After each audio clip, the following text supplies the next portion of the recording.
majority of Florida is gonna be underwater soon, and the Pacific Northwest is on fire. What a great end to summer. It's fine. It's fine, we're all fine. Hey Minette, are you sure you should be out in the sun like this? It's not good. I mean, technically I'm only half vampire, so I'm sure it'll be okay. It's fine.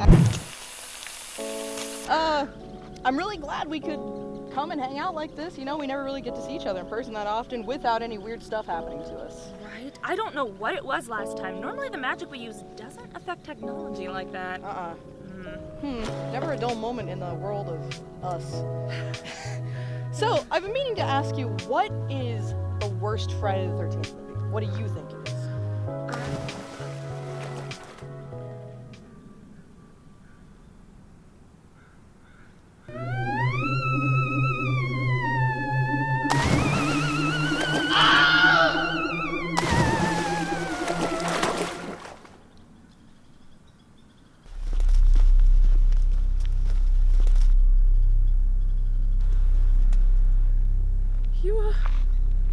You just saw that too, right?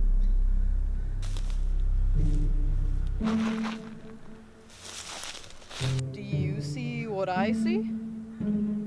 Oh, lot of man. You thinking what I'm thinking?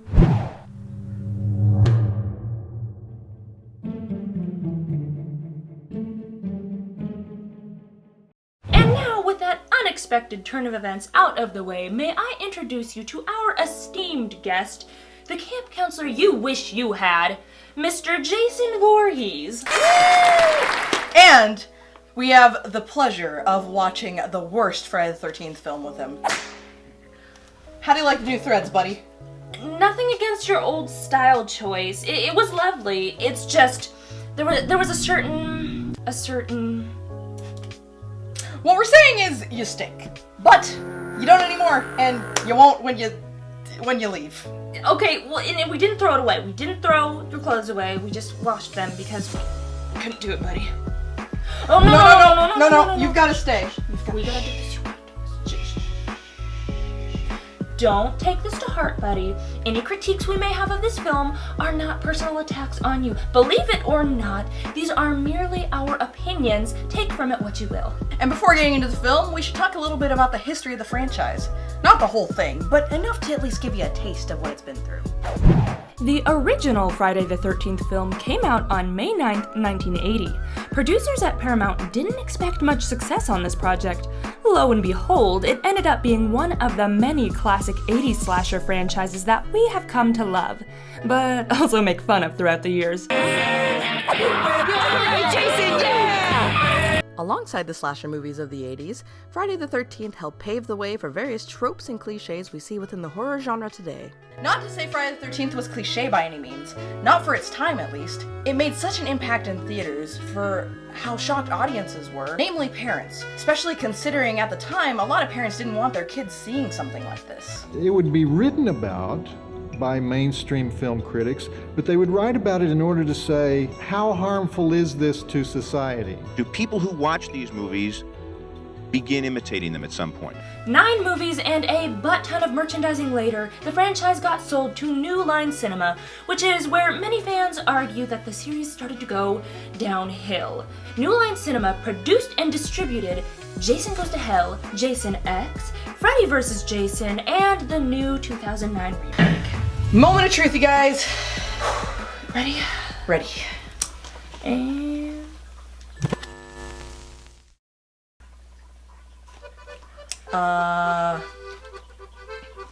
It's not working.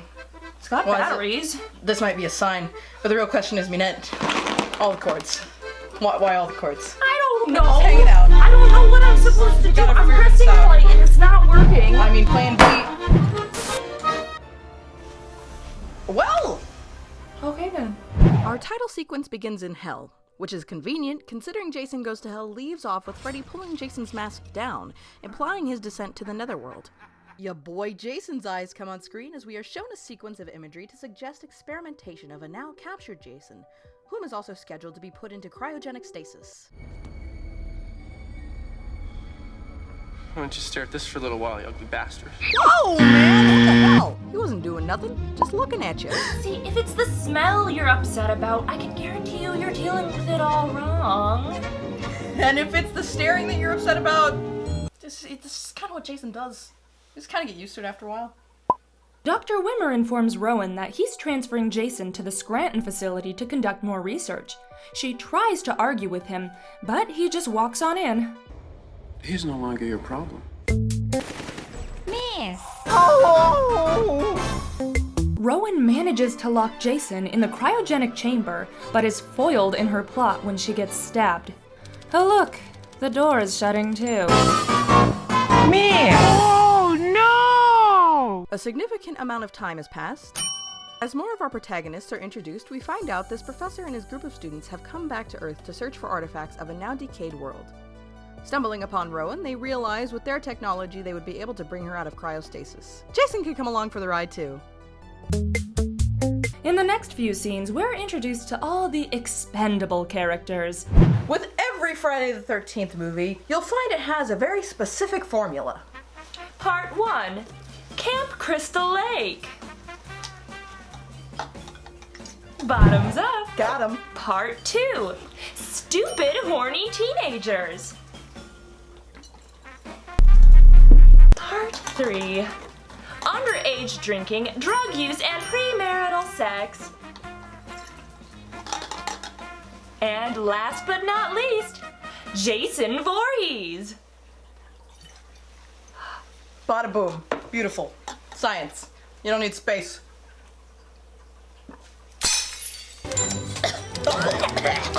They take a lot of time in showing us the set and how things in this world work, which is great to give the audience some perspective. However, the set just seems rather underwhelming. Shenanigans ensue, and it's just as painful as it looks, fam. How does he function with a brain that small? Way manages. That's very funny. He's a big boy. But he's hung like a mammoth. The gang resurrects Rowan, promptly explaining that it is the year 2455.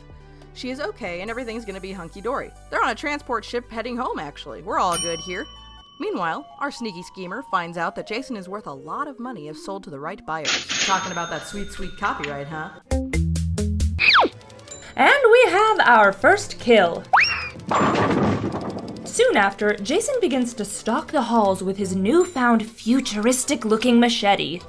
It's futuristic because it's shiny and has holes in it. Meanwhile, Professor Lowe has a little chit-chat with Rowan. She continues to explain the reason behind putting Jason in cryostasis.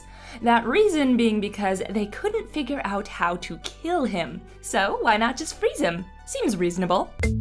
Receiving another introduction of the expendable protagonist, the only significance of this scene is we find out KM-14 is an android. Beep, beep, beep, She boop, looks so bleep, real. bloop, beep, bop, boop. I am real. The cast quickly realizes Jason is missing before Sergeant Brodsky puts the ship on lockdown and calls the grunt team to weapons. And another one bites the dust. Back at the old laser tag course. These guys didn't get the memo. Just to speed things up, these two ding-dongs were in a virtual reality game. They get killed in-game, which makes Jason have to kill them again. But that begs the question of, wouldn't Jason just see this? Wouldn't Jason need VR goggles to also be in VR? I can't see them. They can't see me. Hey Minette, why do you have these? The eclipse happened a while ago. I have special eyes. Oh no. Oh boy, did you lock the door? Oh no.